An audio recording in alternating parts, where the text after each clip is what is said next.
Hey, everybody. Welcome to a special episode of The Critshow on International Talk Like a Pirate Day. We decided that in honor of today's holiday, we're going to put out the 6th episode of our Patreon show, Perilous Tides. You've all had the opportunity to hear the first 5 on our main feed. It was what came out between seasons 2 and 3. Because of International Talk Like a Pirate Day, we thought we would share with you the beginning of our next story. And if you enjoy what you hear on Perilous Tides, you can go to patreon.com/thecritshow and get a private RSS feed with all of our bonus content shows starting at just $5. I've got the entire cast here of Perilous Tides with me, and I think in honor of this day, I would love to do some pirate jokes. Oh, yeah. Okay. So take a minute, steel yourself, come up with your best pirate joke. Steel yourself to not laugh at anybody else's joke. Let's let this all just die in the water. I thought that was aimed at me, and steel yourself so you can actually get through the joke without breaking down laughing. All right, Jake has got his. I've got mine. You ready? Yes. Yeah. How much did the pirate pay for his piercings? How much? A buccaneer. Oh, no. I like it. How do pirates know that they are pirates? How do they? They think, therefore they are. Ooh, okay. What did the ocean say to the pirate? What? Nothing. It just waved. Why don't you ever see a pirate cry? I don't know. Because when they do, it's a private tear. I like that one. Okay.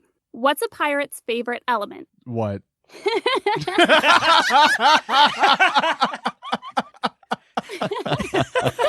hold on. Argon. No, wait, gold. It's gold. Oh, beautiful. Something that we started once we moved to Patreon is the ABCs of piracy. We have started to put together an ABC book. Every episode, the 4 of us take a stab at the next letter of the alphabet, and then we vote to see which one goes into the book. And there is, in fact, book pages being made of the pirate ABCs. So thank you for joining us here, and enjoy episode 6 of Perilous Tides.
Hey, everybody. Welcome to Perilous Tides. This is not normally how the show will start whatsoever because this is Tass's show.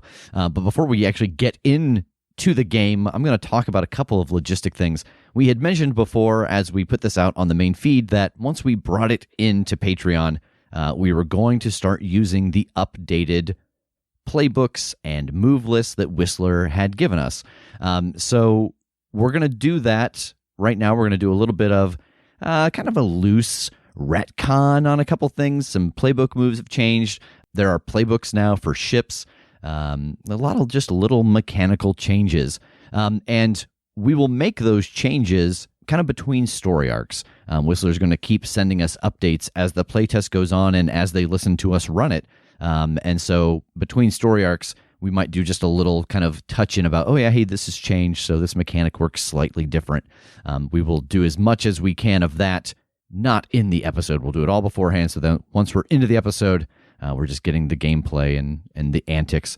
So thank you for joining us. And for those of you, I know a lot of people had said that they were joining because of this show. So those of you who are new and joining us for the first time, thanks for being here. So do we want to just go around and real quick talk about our mechanical changes that we each had as playbooks?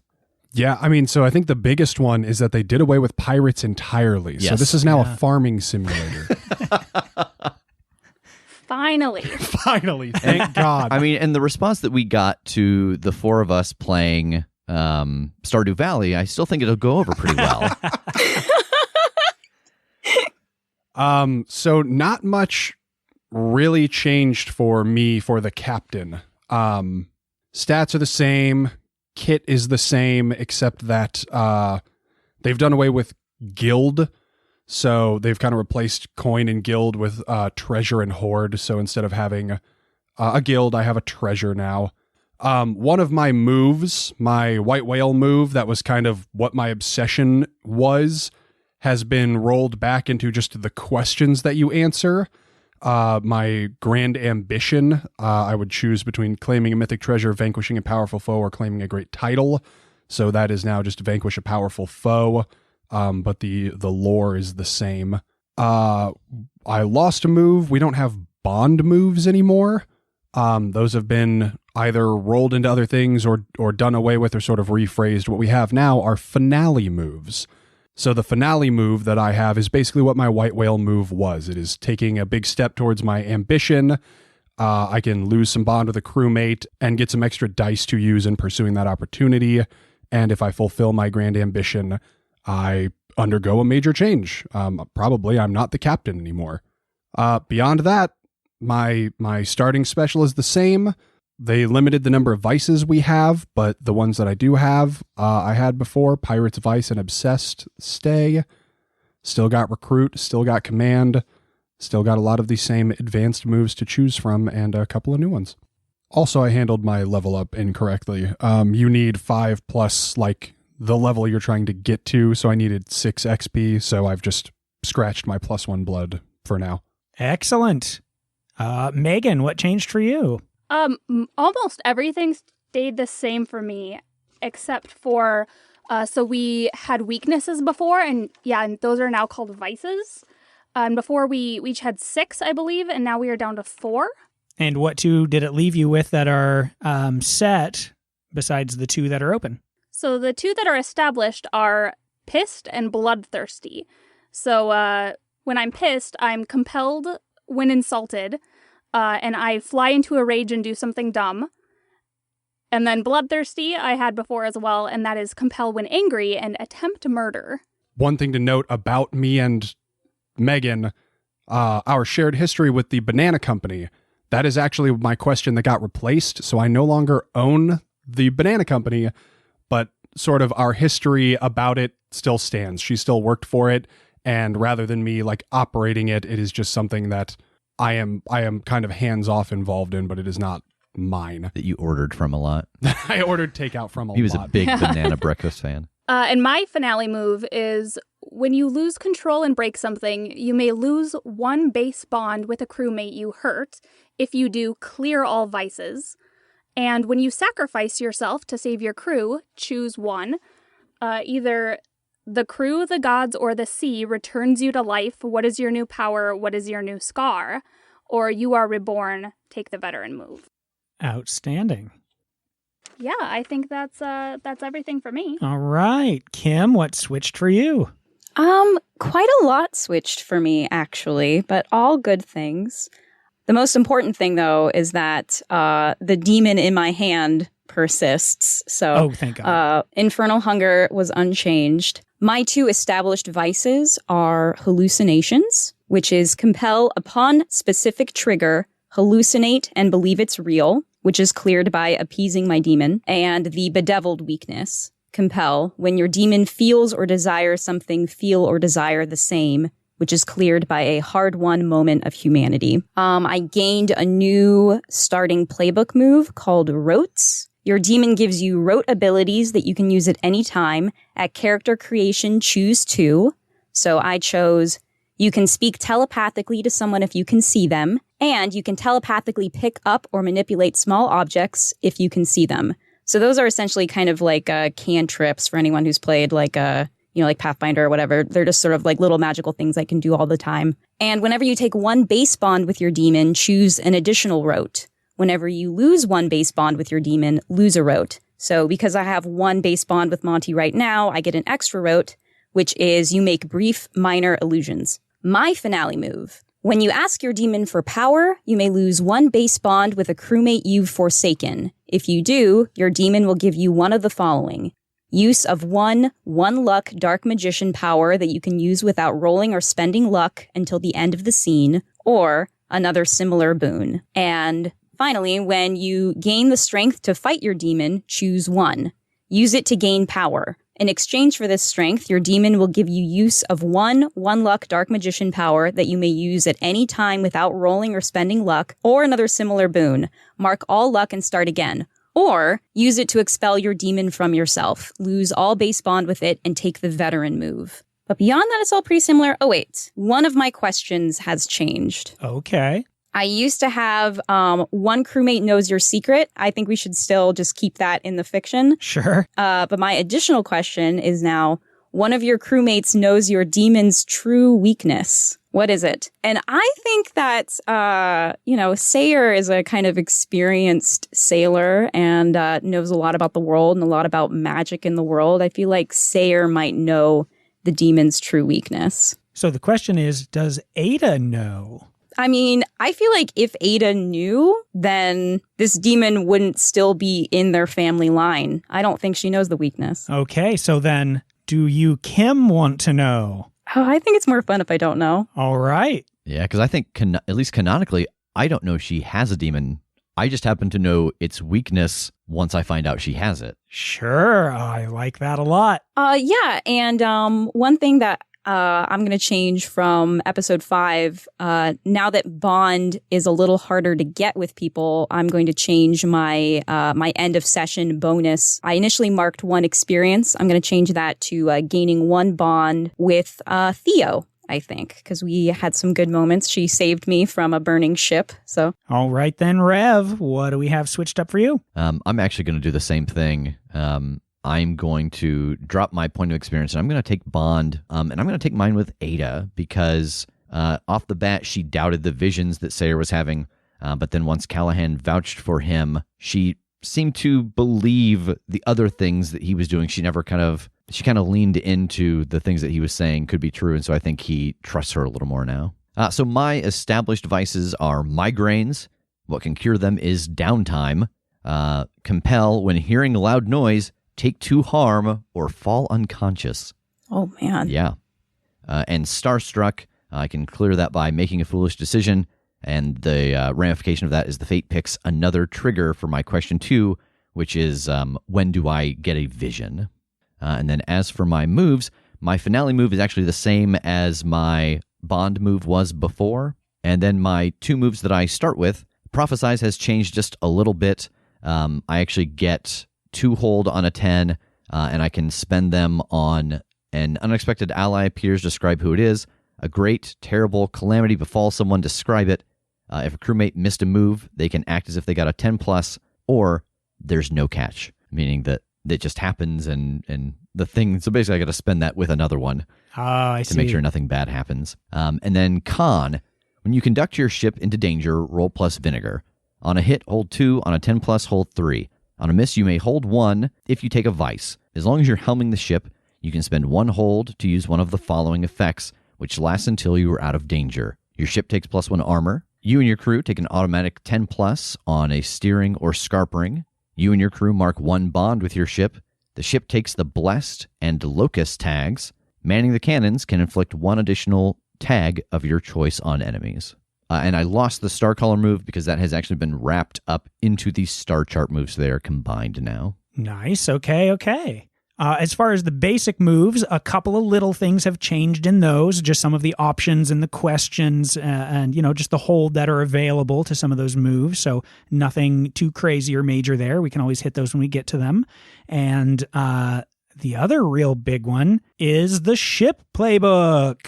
So we got to go through and look over a list of a whole bunch of different kinds of ships. And even in those kinds of ships, there are subcategories and lots of different fun options for what exactly your ship is, what stats it has, and what's going on with that in general. So I do believe we landed on the Legend, and it had a few different choices. The one we went with there was the Galleon. So the ship has 3 stats. Steadfast, speed, and fortune. Steadfast is how tough it is. Speed is how quick and maneuverable it is. Fortune is essentially how much it can carry. So your ship, the Wandering Star, has a -1 steadfast. It's not quite as armored or strong necessarily, but it does have a +1 speed and a +1 fortune. So you can carry a good amount, and you are zippy and maneuverable. You've got 6 cannons on this ship, and the ships have what is called wreck. Wreck is your ship's health. Your ship has 3 health after we look at the stats plus what a galleon gets. So if it takes wreck, which is a type of damage that is specific to ships, then eventually you sink. You hit 3 and you start sinking. It doesn't necessarily mean that you go straight down in the water the second you hit that, but it means the ship is going to go down. You might have a little time to get somewhere before it does. So who wants to talk a little bit about this ship's history? We have some fun questions on this. The first one that it prompts us with is, what is this ship's myth? The legend is, a ship that has a storied past. It has done something important. People recognize it one way or another. So what happened with this ship, Jake? Do you want to tell us the myth? The Wandering Star was created kind of as like a flagship, but specifically to unite or lead the pirates that aren't like subservient to the Seven. It was kind of like a joint effort by the Seven and by the kind of free captains to create a ship that would, when necessary, lead a fleet of all of them towards like a single unified goal. Exactly. The second question is, who and where is this ship's famed original captain, and do you have their blessing? So we kind of talked over that a little bit. The original captain was Adelaide Dawson. She was the one that was kind of in charge of putting together this armada and this whole project to have this ship built. She passed it along to Captain Cole, and, of course, by now Callahan is at the head, but it's safe to say that Dawson is no longer in the picture. The third question is to pick a faction that respects and fears this ship. Who did we go with on that? We had established that the Seven respects and fears this ship. They were kind of involved in its creation and its purpose anyway. So they have this respect for like what it can do and how it can unify, but at the same time they fear that, because if this ship can unite all of the pirates, then their leadership might not be as strong as they think. Nice. And the second half of that is pick a faction that covets it. Who is after this ship? We said that the Queen's Navy covets this ship because the Wandering Star, being this figurehead of all these independent pirates, because taking the Wandering Star out of play would be a kind of metaphorical loss in regards to it being the symbol of free piracy. Yeah. And so the Queen's Navy wants to sink that ship. Yeah, I like that. What is a distinctive feature of this ship? So the distinctive feature about the Wandering Star is that its figurehead actually is a shooting star. And what's unique about it is that whenever the Wandering Star is leading at least 2 other ships, the figurehead of the star glows. Okay. And lastly, what is the ship's name? The Spitting Cobra. Oh, God. The Bastard's Cradle. Oh, yeah, that's good. Anybody else? The ex-wife. The ex-wife. Nice. And I think the last major talking point is how hilariously wrong we did the idea of a crew being on this ship with you guys. Yeah. Because, we went pretty realistic. Like, we looked up ships. We saw how much crew they would have. We had some long talks about that, and we felt good.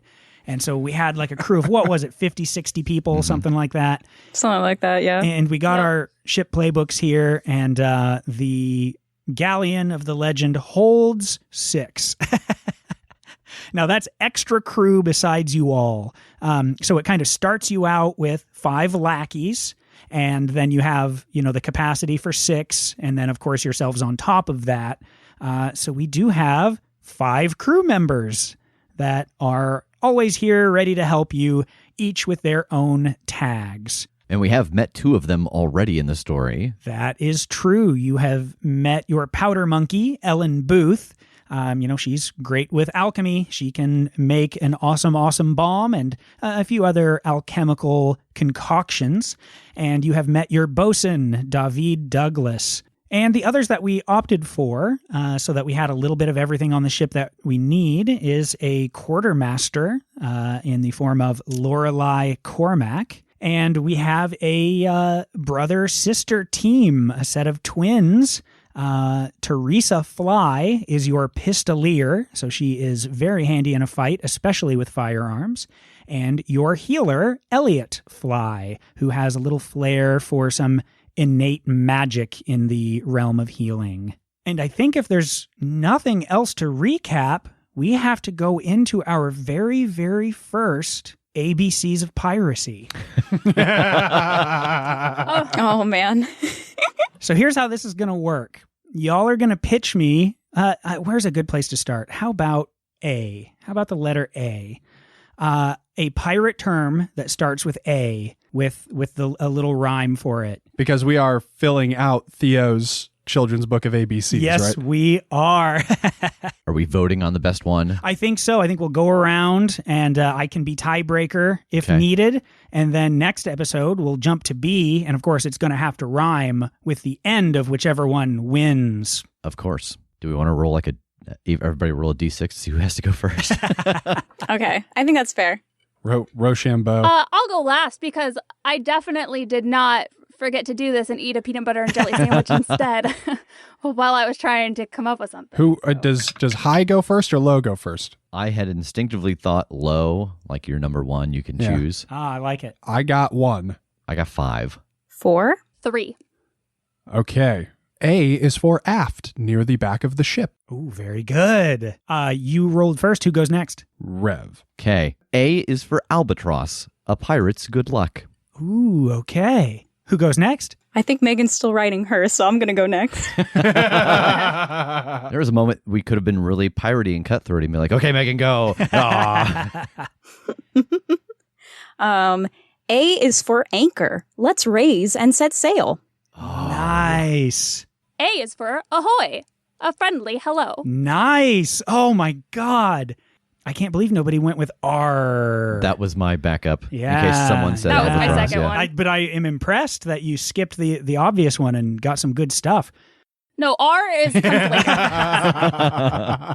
Well played.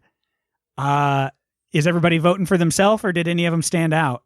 I mean, it's the beginning of a book. I got to go with Anchor. That's such a good start to a book about pirates. Lifting the anchor and getting going. Yeah, okay. I already forgot what the first 2 were. So She was furiously She coming was up so with her blown own. away by my entry.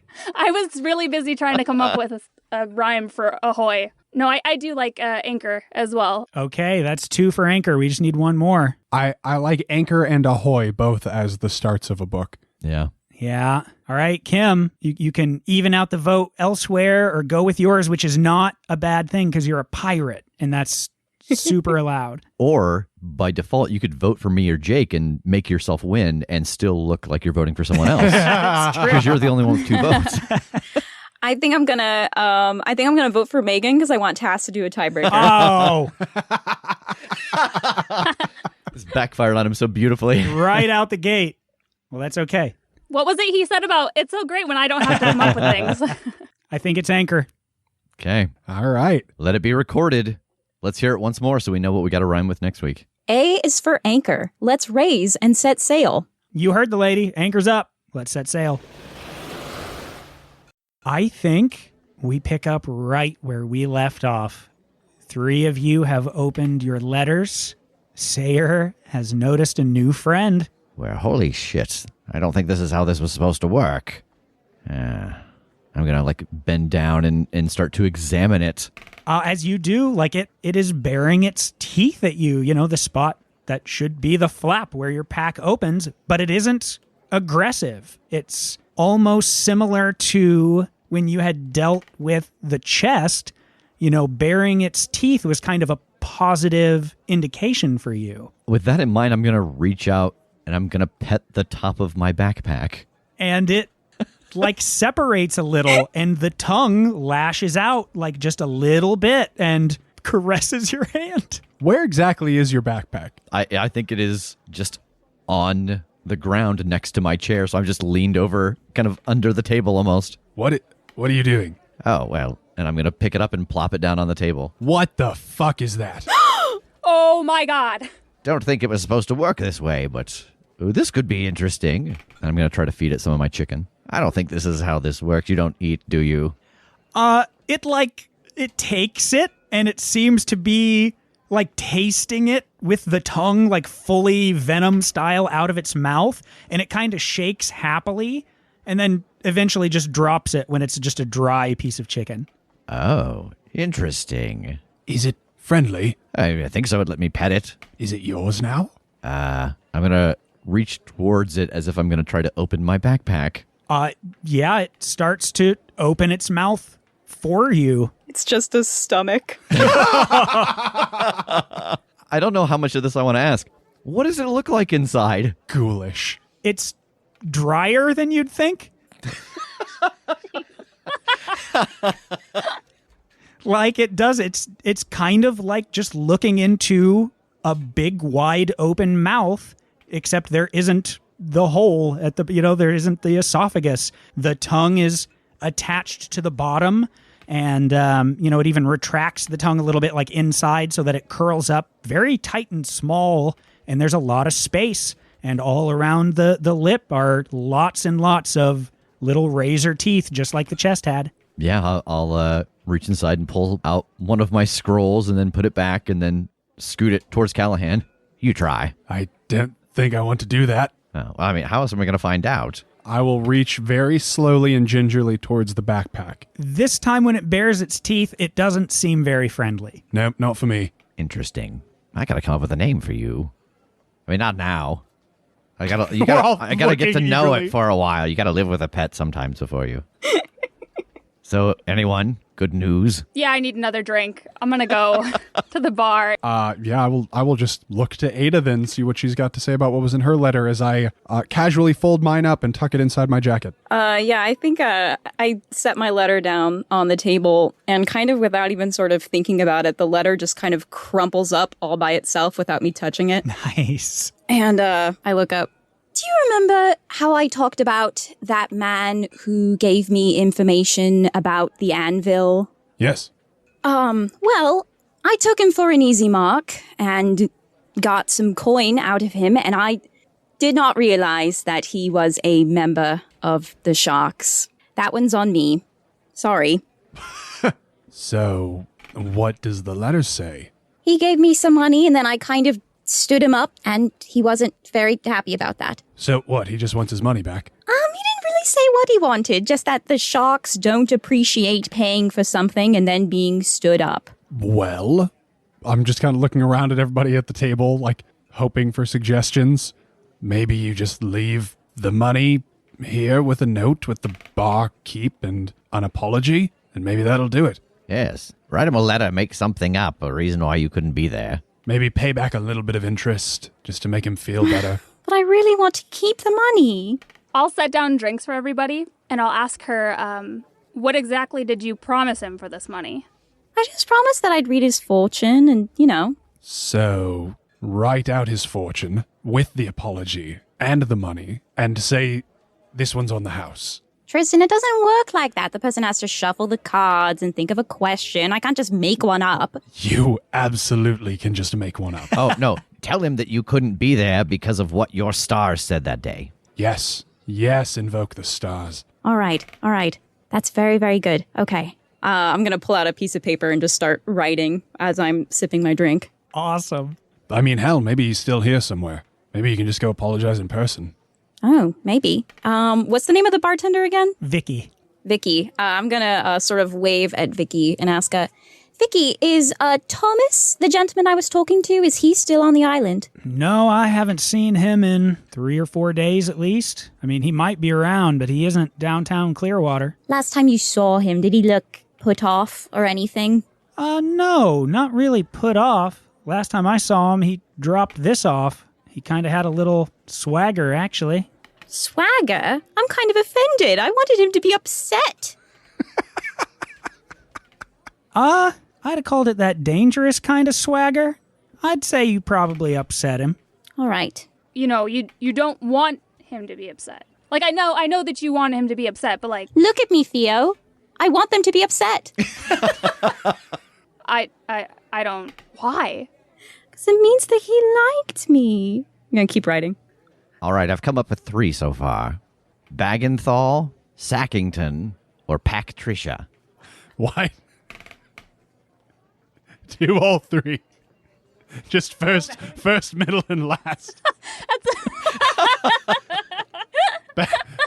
Patricia, Baggington, Sackenthal, or whatever they were. Yeah. Because when you have to scold it, you want to have a full name to throw at it so that it knows you mean business. That's fair. I start arranging them in different orders. Well, mine wasn't good news, unfortunately. I mean, it's kind of good news. I don't really know what to make of it.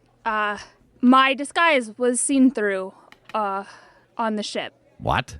How? I don't know. I thought we did a pretty good job. My letter was from Salarak Nines, and it said, "Your disguise was good, but not good enough to fool me, and that's good because it means that you paid off a large part of your debt." And I look at Callahan. So it's a good letter. Kind of. That's why I said it's bad and good. Somebody knows that at least I was there. I mean, it's good that part of your debt's paid off, but if she could see through your disguise, then it implies that maybe somebody else could have seen through the rest of us. Yeah. Do we know in the world, at least what the rumor is of Salarak's magical item, like what it does for her? That's kind of the problem with Salarak, is that the rumors are all over the place. While all the rest of them have been seen in action doing a thing with theirs that, most people can probably construe, hey, that was really strong and powerful, and most people can't do that. That's probably their relic. Nobody has a definitive answer about that for Salarak. Lots of people have little things that they're like, it's this, it's definitely this. But it's like one pirate captain somewhere that thinks he saw it once with nobody else, and so on and so on. Well, that's unsettling. I can't believe that someone was able to see through what it is we were doing. It doesn't make sense. We were literally wearing the garb of the Wings of Life. We were on their ships. Like, it wasn't even a disguise. It was their actual belongings. Unless someone saw and recognized us specifically, personally, underneath the hoods. But that would mean that somebody that we encountered knew who you were, survived to tell the tale, and told it to Salarak of all people. That's true.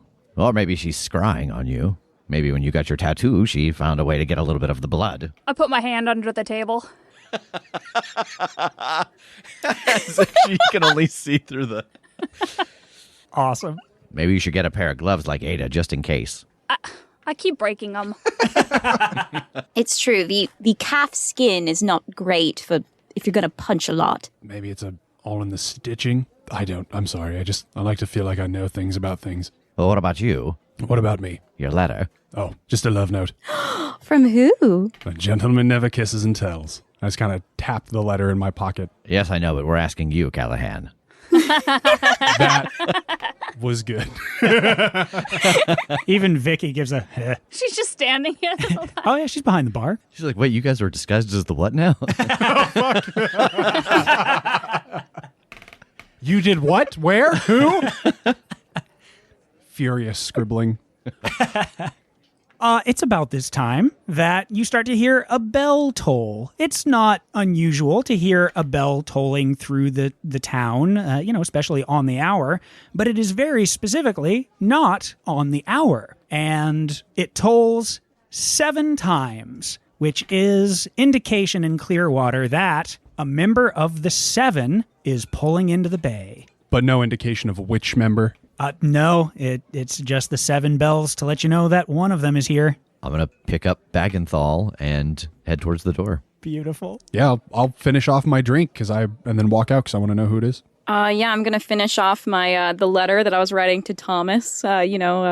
dearest Thomas and apologizing for missing our rendezvous. I'm gonna blame it on a bad fortune from the stars, and gonna sign it Love, Ada, Ivy, Hawthorne, and I'm gonna spritz it with some of my perfume, and then I'm gonna leave it for Vicky. Okay. Oh, and I'll give the gold back too. I'll give him like 110. So 10 extra. Okay. So that's part of the retcon too, and suddenly unfortunate because I was going to mention that you technically have one more treasure than you thought you did in the new currency. Damn it. But you're seemingly giving it back. Well, I still have some left because Sayer gave me some money too, and I haven't given that back. Yes, indeed. You do have some pittance left. Unfortunately, I don't start with treasure anymore. Oh, you sure don't. I gave you buttons. You didn't realize it.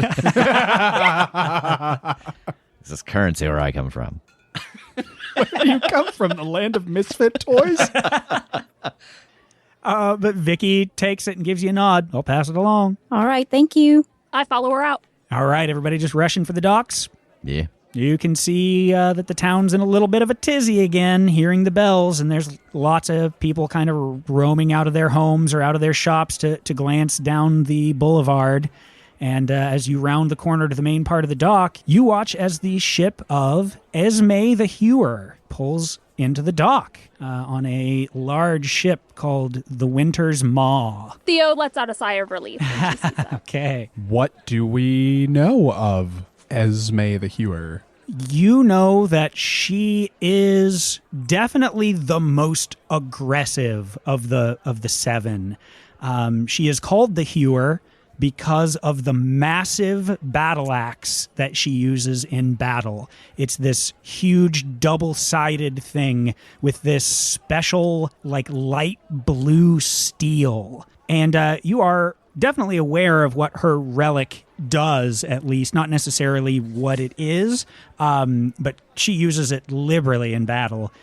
She has the ability to freeze large portions of the ocean and water, like anything from like a thin sheet of ice to these large, like iceberg, like spiky creations that she can like create up in front of ships and things like that. So she makes devastating use of those in ship battle.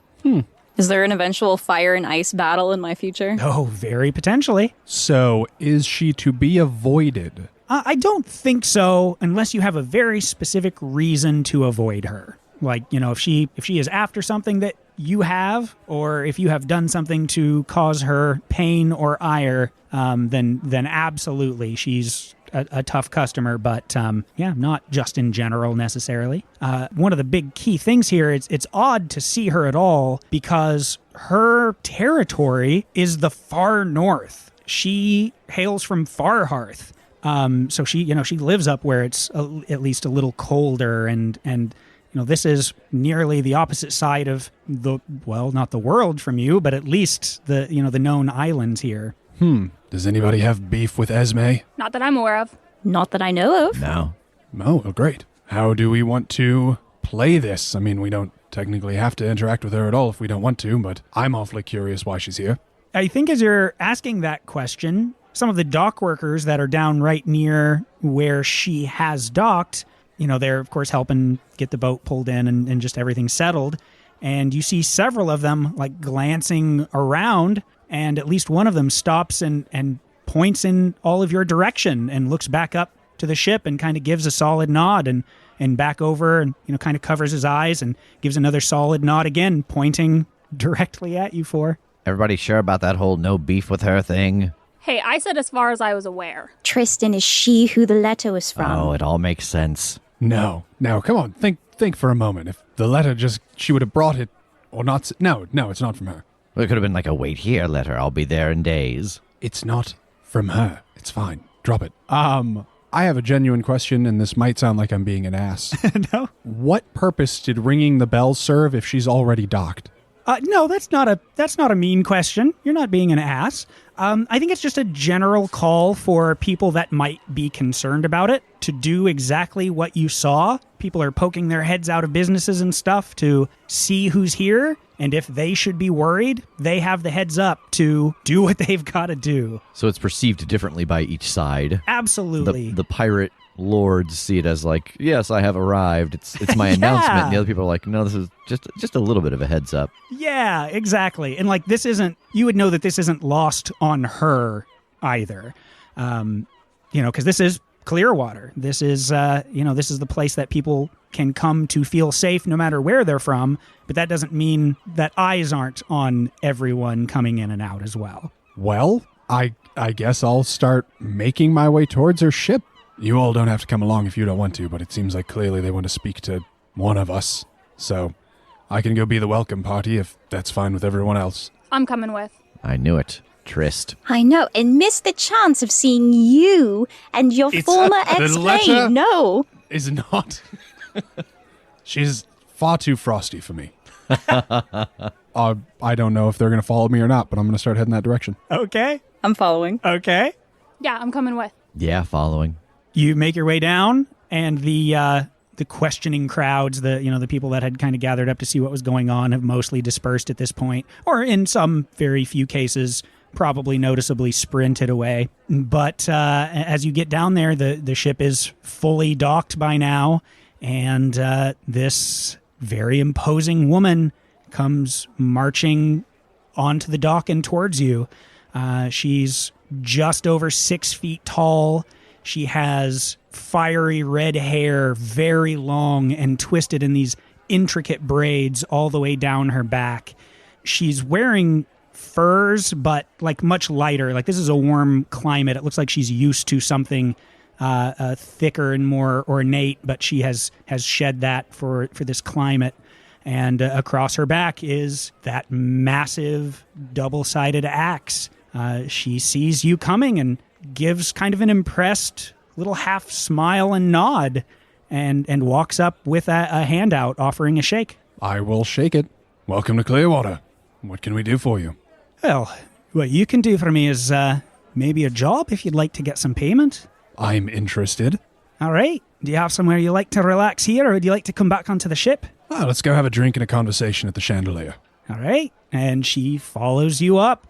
Again, there's a lot of people watching this procession through the streets. She's got 2 people with her. Don't even seem like bodyguards, just seem like, some of her crew that wanted to come along. She clearly needs no one protecting her. And she follows you up and has a seat in one of the nice big booths. I'll call for a round of drinks and join her. All right, well, mostly I'm here for a little bit of relaxation, but... I look at Tristan. But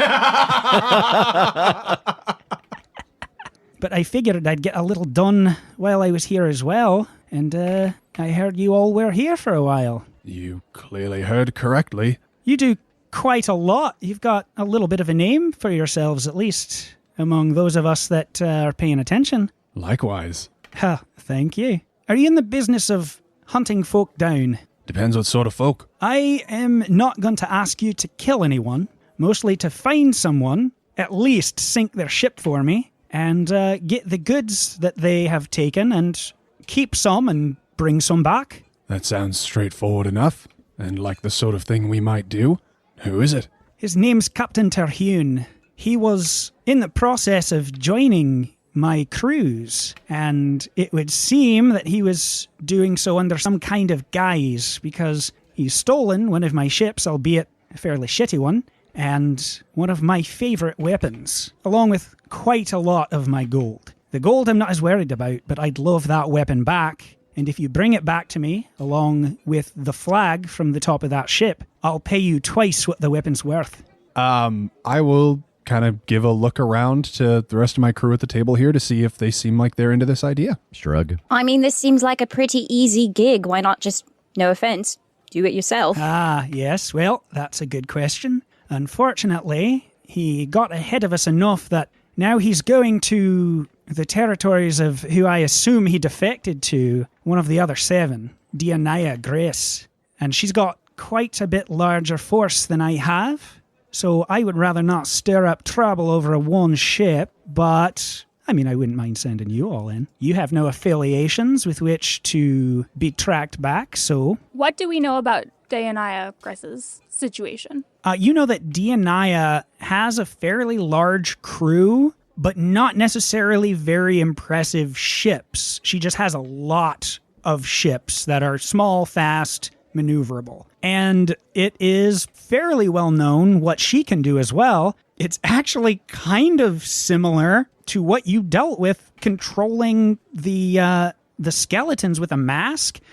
She is able to communicate with anyone that is a blood member of her crew, being blooded with them, meaning that, like a full member and a patron of her, so to speak. She can communicate with them instantly. So she is well known for these amazing coordinated strikes, because even over long distances, it doesn't seem to matter. If this person has defected to Deianaya, it seems like it might be dangerous dealing with them, because from what I've heard, she can communicate instantly with the folks that work for her. Aye, that's true, but same as with what he had to do with me, he's not a full member of her crew yet. It would take quite a lot of time before he becomes a full member. If you can track him down before that happens, then I don't think that it's going to be a situation to raise her ire, at least not at you. What does that mean exactly? Time? Why does it take time to join your crew? She kind of gives a little shrug. That's just the way we work. It takes more than just a pledge to become one of us. So like stealing the ship of a rival and returning it to you wouldn't do it? No, not necessarily, but that was probably a way to prove how sincere he was. So 50-50 here. Retrieval, revenge. Exactly. What's the weapon? It's a dagger. It's called the Manticore's Tail. It has magical properties. When you swing it, it unleashes like a whip. You can strike many people with it in one blow, and it pierces any armor that isn't magic. That is pretty cool. It is very cool. And I assume that were anything to go wrong and we were captured and found responsible or anything like that, you would just burn us, disavow us, leave us for dead. Oh, of course. I mean, we are in a very public place talking about this. Just saying. I think Esme knows that she doesn't have to fear the contents of this particular bar. She's got a lot more guns than we do, so to speak. I wouldn't deny having the conversation, but I don't have to come save you. I'll tell you what, I'm interested, and I like you. I look at Tristan. So does she. Make our payout 3 times the weapon's value. No further questions, we'll do it. I think to up the stakes a little bit, that sounds like a parley to me. That is a 10. Okay, what are your choices on a 10 plus? I can squeeze them for more or take the ante. Okay, so, ante is a new thing in this version that can be used in these situations, in fights, and a few other things. It's kind of like a free temporary bond with whoever you're dealing with, and it gives you some options there. Or you can squeeze them for more. This was a 10 plus, and she kind of likes your style, so you could try something there too. I think I'll take the ante. I will take that short-term bond because it says that you're encouraged to spend it as quickly as you can since it doesn't last very long. Okay. So I'm just going to immediately spend it to give her a tag. Okay, what are you looking at? Enamored. Oh my God. It's canon now. So I think I finished this I'll do it, no questions asked for 3 times. I just kind of give her a little wink or something, like something flirtatious. I think she blushes just a little bit and gives you a very pleased, confident smile with the swagger that you just hit her with. All right, 3 times. I will hold out my hand to shake then. She shakes. All right, well, any further information you can give us that'll get us closer to him is much appreciated. Where he was last seen, when, which direction, how much crew he's got, anything like that. Well, he was heading south from Marlands, of course, but my guess would be Alverton if you'd like to find him. That's where Gris is mostly operating from. How long ago did he leave? Oh, right about the time that I left. I came straight here from Farhearth, so it's a good bet that... He got wherever he was going. Probably, but hasn't been there long. All right, well, let's make haste for Alverton.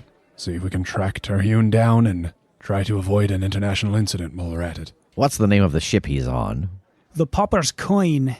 What's the plan? Leaving immediately? Setting out in the morning? Is there anything that we need to do before we go? We don't have the means to like upgrade our ship or anything yet. Does anybody need to acquire anything or interact with anyone? Because I'd just as soon just go. Yeah, I mean, I can't get anything. Yeah, I don't have any money to spend anymore. Yeah, we need treasure to upgrade anything and buy anything. So it sounds like we have to do this first before we can. I keep forgetting that all you plebes don't have any treasure, let alone the ship's metal lockbox and whatever's inside of it. Yeah, I don't have any treasure anymore because you all shamed me into giving it back. Okay, yeah, let's get ready and go. All right, as we're getting up from the table, I want to kind of lean up to Callahan and say, I thought she was too frosty for you. And I'm going to use my telekinesis to kind of like flick his hat a little bit. So she appears to be warming up. All right, if you're all taking off, I think you know that you have about a 6 to 7 day journey ahead of you. So I think that technically counts as a downtime. If anybody needs to use or do anything, use one of the new downtime moves. That reminds me, because I forgot, we had talked about luck and it just being awarded for doing good stuff. Yeah. I want to make a pitch for Ada getting luck for the I look at Tristan bit. Oh, yeah. And it actually manifesting something in the fiction. Yeah. For sure. Mark of luck. Thank you. I don't know about anybody else, but for my downtime move, I want to navigate since we are going to a new destination. Yeah, Alverton is a pretty big city in this world, but, I mean, it is Dionaya's city. Like, you know, if people aren't sort of true neutral, she may not even let a lot of people close, even freelance pirates in some cases. So it makes sense that it's somewhere that you all had not necessarily been. I like that. 10. Awesome. So you absolutely are going to get there without trouble. If you want, you can find something special, but you will encounter trouble. Well, we gotta encounter something special. Only because it makes Tass sit back in his chair and stare at the ceiling. Okay. I think you get most of the way through this trip, and there's a small island before you get closer to the mainland where you know Alverton is on the southern edge. And there's a small island called Hunter's Run. And I think it's probably safe to say that you even make a quick stop there, just, you know, get off the ship for a few hours, restock just some of the basic stuff, and go on your way.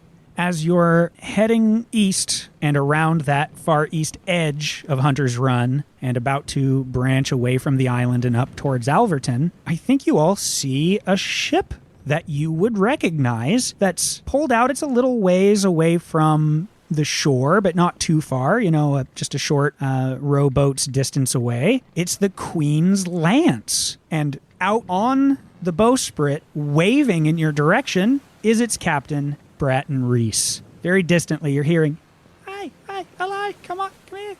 I'm going to put down my telescope and look down at Bagenthal. I suppose I should tell the others. And I'm going to yell down, Reese is hailing us. Why?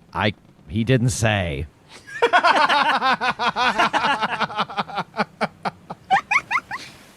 Well, pull up alongside and let's see what he wants. All right, yeah, I will start to maneuver us that direction.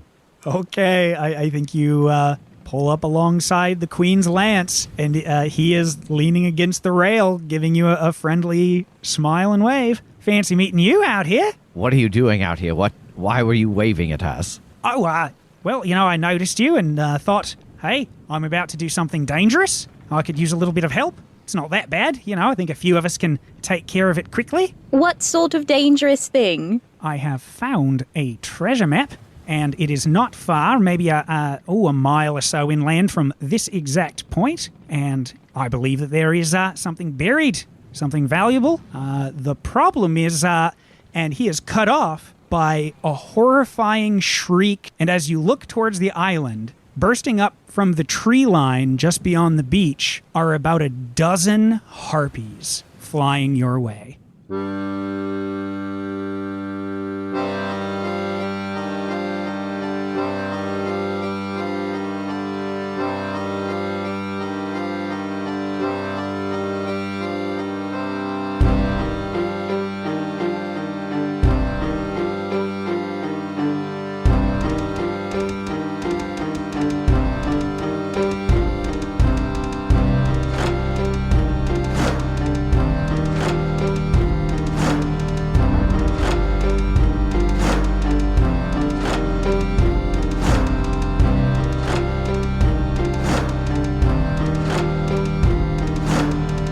Perilous Tides is a Critshow Studios production. This episode edited by Eric Wilburn, with music by Jake Purley, and produced by Brandon Wentz. You can find the Ashcan for Rapscallion at magpiegames.com.